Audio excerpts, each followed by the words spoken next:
You know, I'm not a fall back mentality kind of person. People would say, well, you know, you better have another career to fall back on. I'm like, I don't want to fall back on anything. If I fall, I want to fall forward. I want to see what I'm hitting. Put God first. Put God first in everything you do. Everything that you think you see in me, everything that I've accomplished, everything that you think I have, and I have a few things, everything that I have is by the grace of God. Understand that. It's a gift.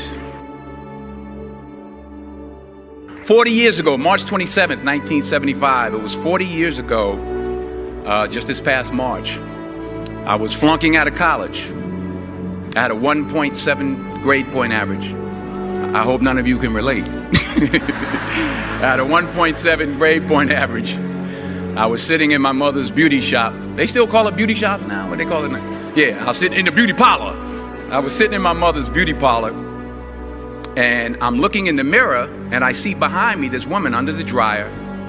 And every time she looked up, every time I looked up, she was looking at me, just looking me in the eye. And I didn't know who she was, and I said, you know, she said, somebody give me a pen, give me a pencil, I have a prophecy.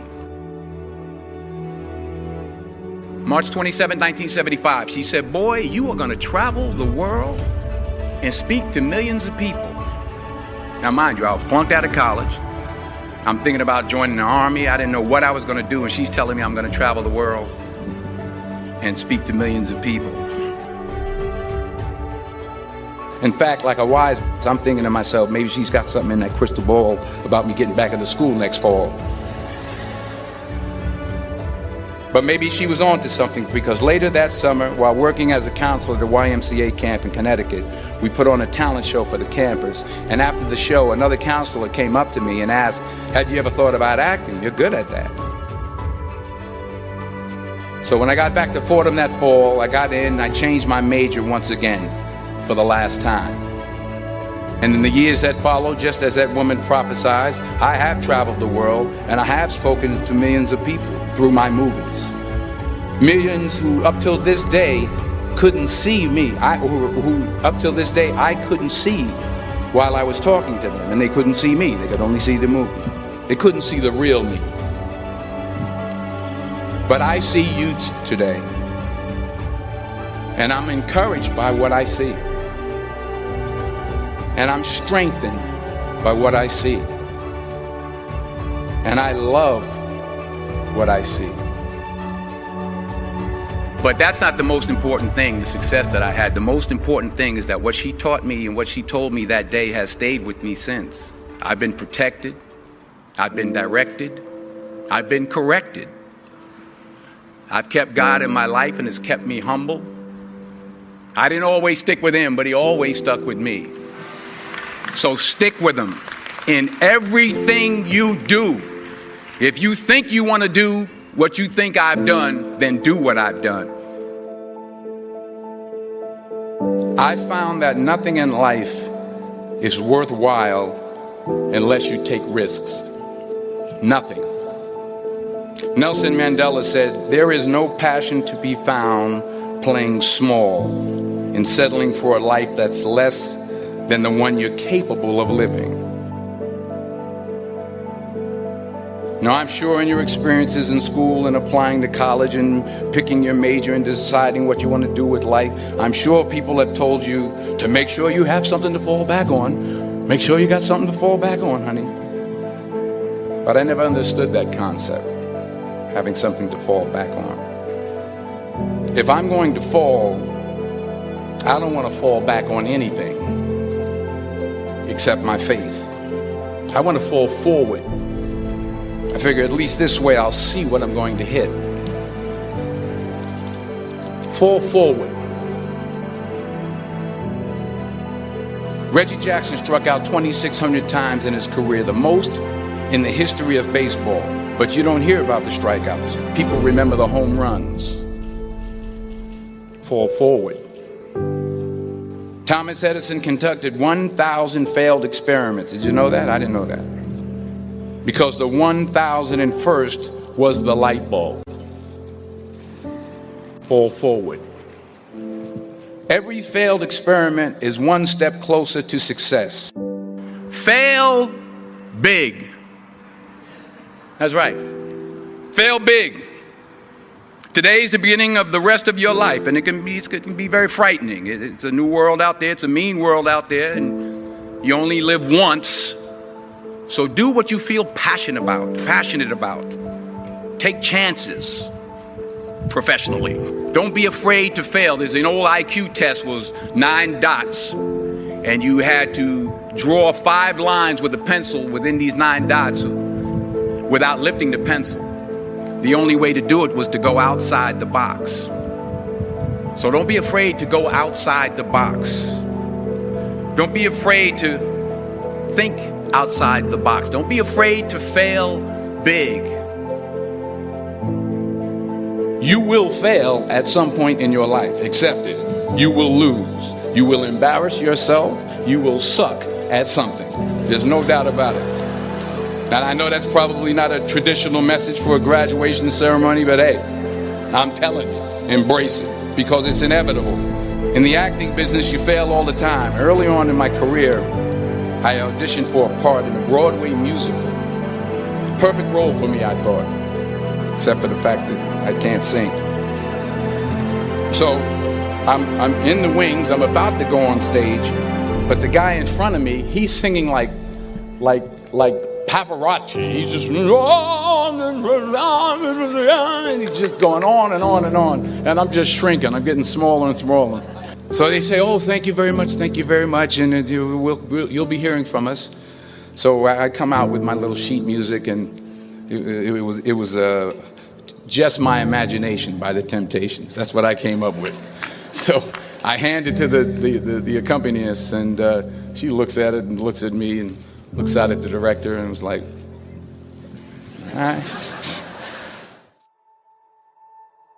So I start, I'm going to sing. I'm like, it's just my imagination once again, and then coming away with me. And they're not saying anything, so I'm thinking I'm getting better. So I just start getting into it. It was just my imagination. Running. This, thank you very much, Mr. Washington. Thank you. So I assumed I didn't get the job. But the next part of the audition, he called me back. The next part of the audition is the acting part of the audition. Now I'm like, hey, okay, maybe I can't sing, but I know I can act. So they pair me with this guy, and again, I didn't know about musical theater. And musical theater is big, so they can reach everyone all the way in the back of the stadium. And I'm more from a realistic, naturalistic kind of acting where you actually talk to the person next to you. So I don't know what my line was. My line was, well, hand me the cup.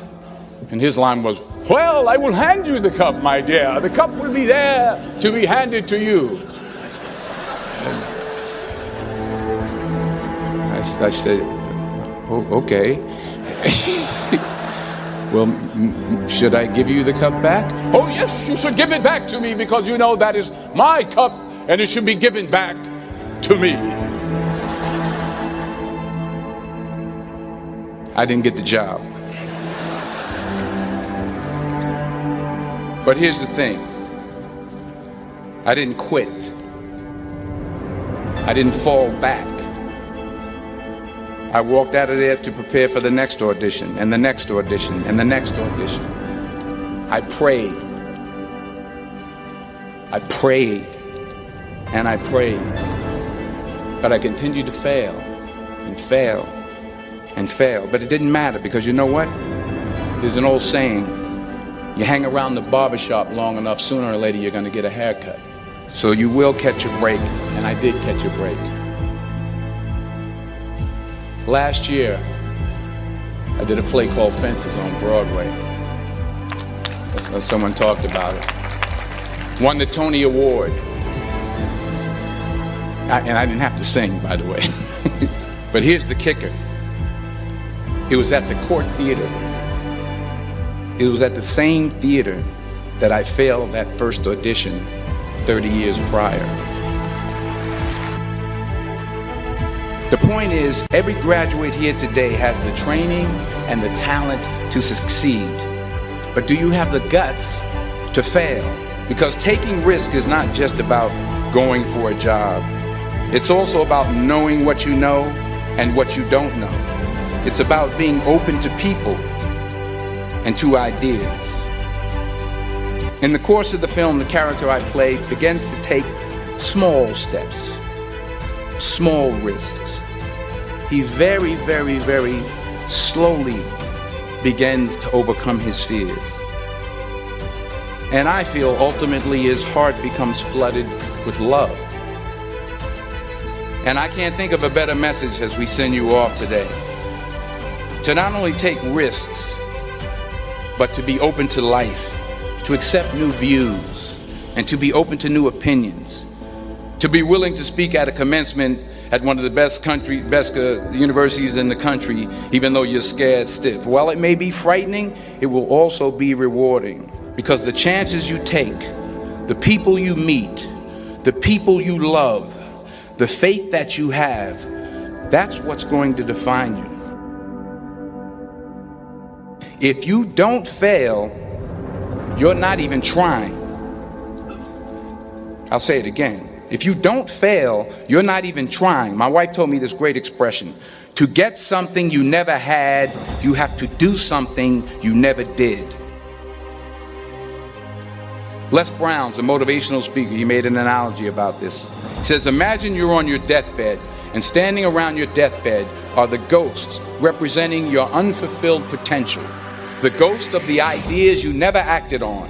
The ghost of the talents you didn't use. And they're standing around your bed, angry, disappointed, and upset. They say, we came to you because you could have brought us to life, they say. And now we have to go to the grave together. So I ask you today, how many ghosts are going to be around your bed when your time comes? You've invested a lot in your education, and people have invested in you. And let me tell you, the world needs your talents, man, does it ever. I just got back from Africa like 2 days ago, so if I'm rambling on, it's because I'm jet lagged. I just got back from South Africa. It's a beautiful country, but there are places there with terrible poverty that need help. And Africa is just the tip of the iceberg. The Middle East needs your help. Japan needs your help. Alabama needs your help. Tennessee needs your help. Louisiana needs your help. Philadelphia needs your help. The world needs a lot, and we need it from you. We really do. We need it from you young people. I mean, I'm not speaking for the rest of us up here, but I know I'm getting a little grayer. We need it from you, the young people. So you got to get out there. You got to give it everything you got, whether it's your time, your talent, your prayers, or your treasures. Because remember this, you will never see a U-Haul behind a hearse. I'll say it again. You will never see a U-Haul behind a hearse. You can't take it with you. What are you going to do with what you have? I'm not talking about how much you have. Some of you are business majors. Some of you are theologians, nurses, sociologists. Some of you have money. Some of you have patience. Some of you have kindness. Some of you have love. Some of you have the gift of long suffering. Whatever it is, whatever your gift is, what are you going to do with what you have? Dream big. But remember, dreams without goals are just dreams. And they ultimately fuel disappointment. So have dreams, but have goals. Life goals, yearly goals, monthly goals, daily goals. I try to give myself a goal every day. Sometimes it's just to not curse somebody out. Simple goals, but have goals. And understand that to achieve these goals, you must apply discipline and consistency. Without commitment, you'll never start. But more importantly, without consistency.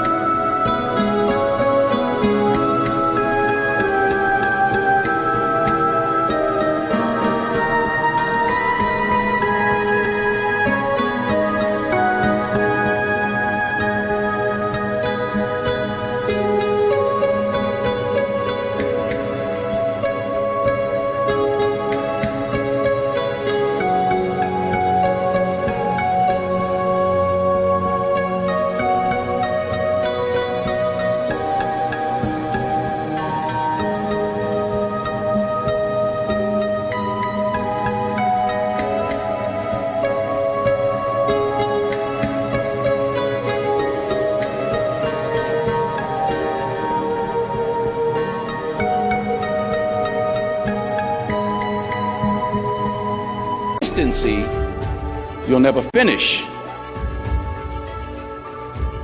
In order to achieve your goals, you must apply discipline, which you have already done, and consistency every day, not just on Tuesday and miss a few days.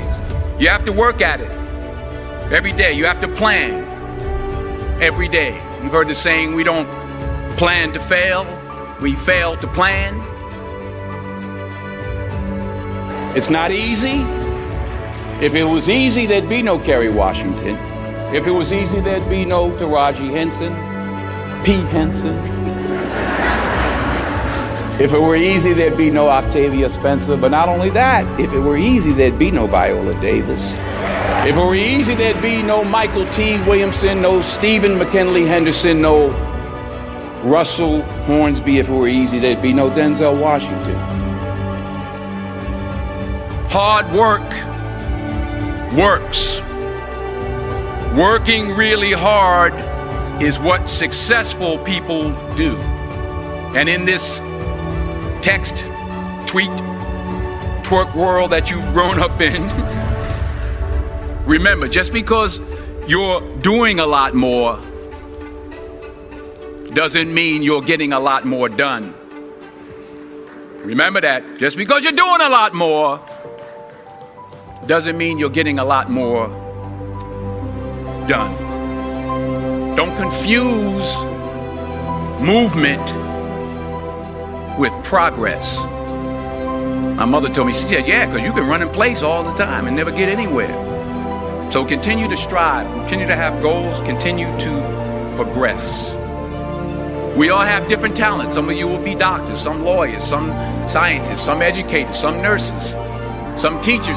Yeah, okay. Some preachers.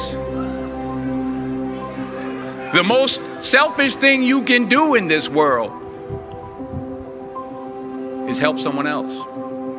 Why is it selfish? Because the gratification, the goodness that comes to you, the good feeling that I get from helping others, nothing's better than that. Well, one or two things, but nothing's better than that. Not jewelry, not big house I have, not the cars, but it's the joy. That's where the joy is, in helping others. That's where the success is, in helping others. The most important person in my life, 40 years of sacrifice, 40 years of forgiveness. She taught me about faith, spirituality, love, real love, unwavering love, in spite of myself. I would not be alive without Pauletta Washington. I wouldn't be alive.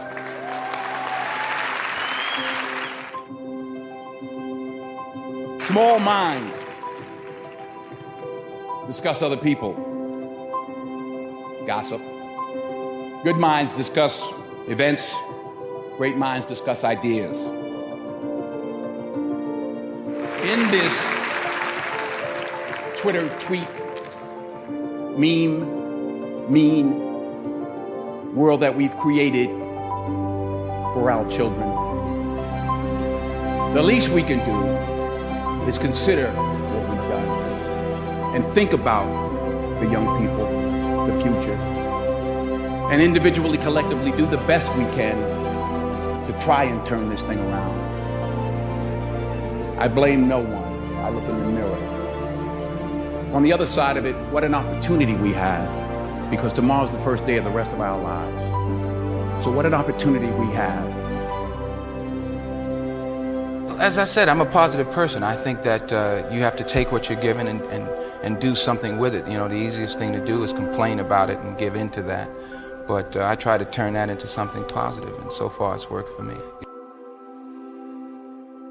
What do you think the biggest difference between doing a play and doing, I mean, it's a cliched question, but I'd be interested to know your answer. I think a part of what Viola just said is that you get to dig deeper and you get another day. Right. And you get the energy. You do a movie and there's 200 people that are used to it and they don't care, and everybody's doing their job, and it comes in a theater somewhere, and you're picking your nose at home somewhere, clipping your nails. There's no energy.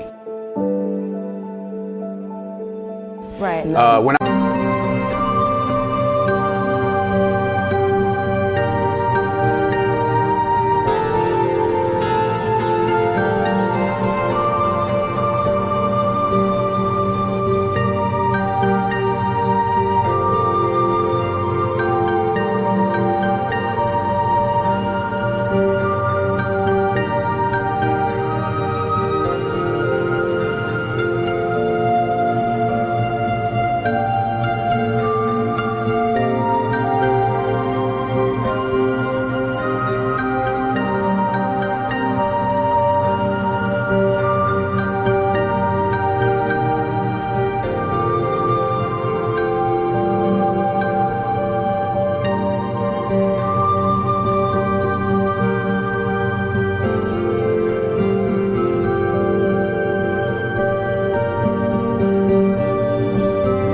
I was on Broadway 5 years ago with Julius Caesar, I made a decision to sign autographs every night. I don't know what I did. Oh yeah, it ain't happening this time, no.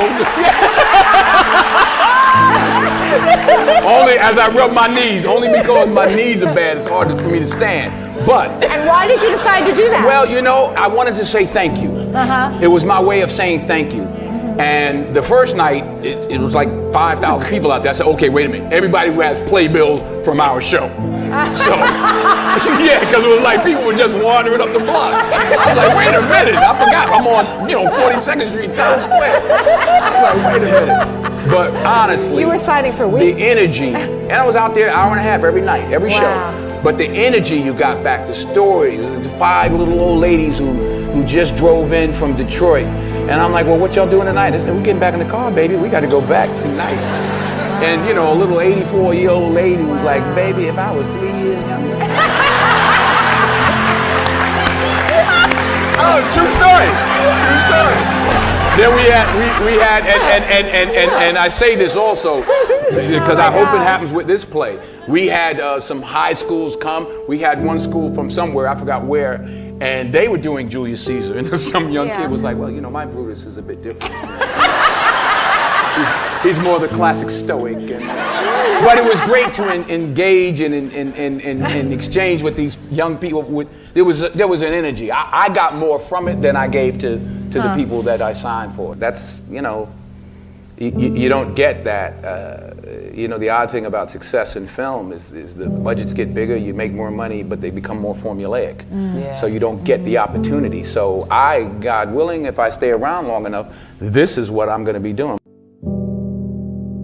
You're always affected by opinion, but the more opinions there are of you, of me, the less I look at them, because I just can't live my life based upon what other people think about me. So I can't concern myself too much with what other people think. It's just not healthy. I don't think I could continue to do what I do if I was constantly worrying about what somebody thought about it. I pray that you put your slippers way under the bed tonight, so that when you wake up in the morning, you have to get on your knees to reach them. And while you're down there, say thank you for grace. Thank you for mercy. Thank you for understanding. Thank you for wisdom. Thank you for parents. Thank you for love. Thank you for kindness. Thank you for humility. Thank you for peace. Thank you for prosperity. Say thank you in advance for what's already yours. It's how I live my life. That's why I am, one of the reasons why I am today. Say thank you in advance for what is already yours. True desire in the heart for anything good is God's proof to you, sent beforehand to indicate that it's yours already. I'll say it again. True desire in the heart, that itch that you have, whatever it is you want to do, that thing that you want to do to help others and to grow and to make money, that desire, that itch, that's God's proof to you, sent beforehand already to indicate that it's yours. And anything you want good, you can have. So claim it. Work hard to get it. When you get it, reach back, pull someone else up. Each one, teach one. Don't just aspire to make a living. Aspire to make a difference. So, keep working, keep striving, never give up, fall down 7 times, get up 8. Ease is a greater threat to progress than hardship. Ease is a greater threat to progress than hardship. So keep moving, keep growing, keep learning. See you at work.